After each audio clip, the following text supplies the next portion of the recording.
Deux chemins divergeaient à l'orée d'un bois, et moi, j'ai choisi le moins emprunté, celui que personne ne prend, et c'est ce choix qui a fait toute la différence. Robert Frost, La route non prise. Ainsi commence le best-seller de Robert Kiyosaki, le livre Père riche, Père pauvre. Robert Kiyosaki, c'est un investisseur américain, homme d'affaires et conférencier, et ses livres se sont vendus dans le monde à plus de 26 millions d'exemplaires. Oui, vous m'avez bien entendu, 26 millions d'exemplaires. Pour connaître un tel succès, il faut avoir quelques bonnes idées. Alors justement, quelles sont-elles ces idées? Première idée, si vous travaillez pour l'argent, vous ne serez jamais riche. L'une des leçons les plus importantes du livre est de comprendre comment utiliser au mieux son esprit et son temps pour atteindre le bien-être financier. La différence entre un candidat à la richesse et un candidat à la pauvreté, sa capacité à se poser les bonnes questions pour résoudre ses problèmes. Le salariat, par exemple, c'est une solution de court terme. Il me faut un salaire pour manger à la fin du mois. À un problème de long terme, vais-je devoir travailler toute ma vie de 9h à 19h, 5 jours sur 7, dans l'espoir d'une retraite improbable. Comme le dit Kiyosaki, un esclave même payé une fortune reste un esclave. Selon lui, la voie royale pour gagner son indépendance financière, c'est la création d'entreprise. Pourquoi ? Parce que c'est un projet qui vous met dans les bonnes dispositions pour apprendre chaque jour quelque chose de nouveau. Et même si vous êtes encore salarié, votre véritable motivation au travail, vous la trouvez dans la recherche de l'apprentissage permanent et dans les leçons que vous tirez de vos expériences. Travailler pour l'argent n'a aucun sens. Ce qui importe, ce sont les compétences que vous développez et dont vous vous servez un jour ou l'autre pour vous mettre à votre compte et en tirer ainsi le maximum. Deuxième idée, les riches deviennent de plus en plus riches parce qu'ils ont compris la différence entre un actif et un passif. Le système éducatif ne tient pas compte de l'éducation financière. Son objectif, c'est de vous permettre de trouver votre place au sein de la société de consommation. Vous suivez ainsi le schéma économique suivant: travail, salaire, consommation, travail. Autrement appelé rat race ou encore course de rats. Mais la véritable richesse, ce n'est pas combien vous gagnez, c'est combien vous parvenez à économiser. La course de rats est une image volontairement provocatrice qui reflète à merveille notre manque d'éducation financière.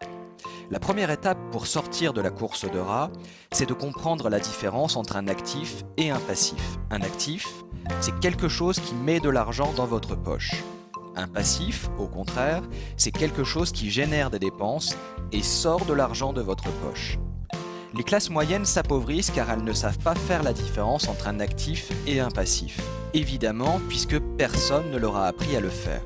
Ce qui les pousse à acheter toujours plus d'éléments de passif sans s'en rendre compte. Un exemple, celui de la résidence principale. Contrairement à ce que pense la majorité des gens, une résidence principale n'est pas un actif. Pourquoi ?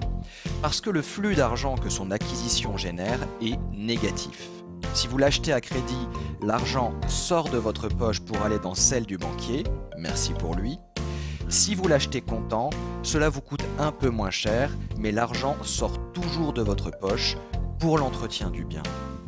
La clé du succès pour sortir de la rat race, c'est donc de comprendre la différence entre un actif et un passif, d'acheter des actifs générant des revenus réguliers et de maintenir vos dépenses à un niveau acceptable.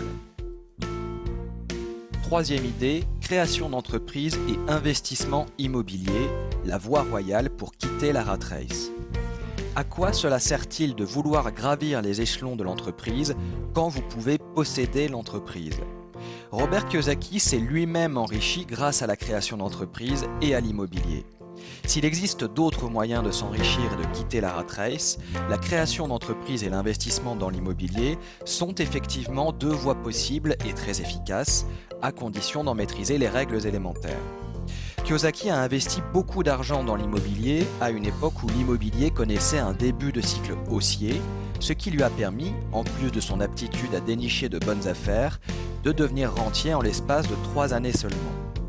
Dans ces conditions, il s'est ensuite libéré de la contrainte de son emploi salarié pour se lancer dans les affaires et faire prospérer son propre business. La conclusion principale à tirer de son expérience personnelle est que vous devez le plus tôt possible faire en sorte d'épargner une bonne partie de vos revenus pour ensuite les investir et commencer à générer des revenus passifs.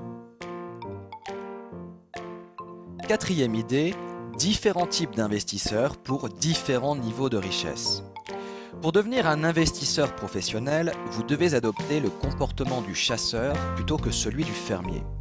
Bien que cela ne soit pas familier, le comportement du chasseur est bien plus proche de celui de l'investisseur professionnel car il sait comment saisir les opportunités qui se présentent au bon moment. Robert Kiyosaki explique ainsi qu'il existe deux types d'investisseurs. Ceux qui achètent des packages d'investissement, des consommateurs de produits financiers, et ceux qui s'occupent de leurs propres investissements. Les investisseurs professionnels sont ceux qui savent véritablement comment s'enrichir et développent des compétences dans des domaines tels que l'identification d'opportunités, la levée de fonds et le management. Pour s'enrichir, un investisseur professionnel a appris à déceler la véritable valeur d'une entreprise, sa prise de risque est à la hauteur du rendement espéré et il a développé ses compétences financières et émotionnelles pour agir en connaissance de cause. Cinquième idée, n'attendez plus, agissez pour gagner votre indépendance financière. Les 5 obstacles majeurs de l'indépendance financière sont les suivants: la peur, le cynisme, la paresse, les mauvaises habitudes et l'arrogance. Pour ne pas se laisser piéger, Robert Kiyosaki livre les 8 étapes clés de son plan d'action. Étape numéro 1, faire un bilan de sa situation actuelle. Étape numéro 2, être toujours à la recherche de nouvelles idées. Étape numéro 3, agir et s'inspirer des personnes qui vous ont précédé sur le chemin de la réussite. Étape numéro 4, se former en permanence et apprendre de nouvelles choses. Étape numéro 5, être proactif. Étape numéro 6, se promener dans son quartier pour surveiller les petites annonces immobilières. Étape numéro 7, voir grand. Étape numéro 8, apprendre de l'histoire. La liberté financière est un objectif de vie qui vous enrichira au sens propre comme au sens figuré. Prêt à relever le défi ?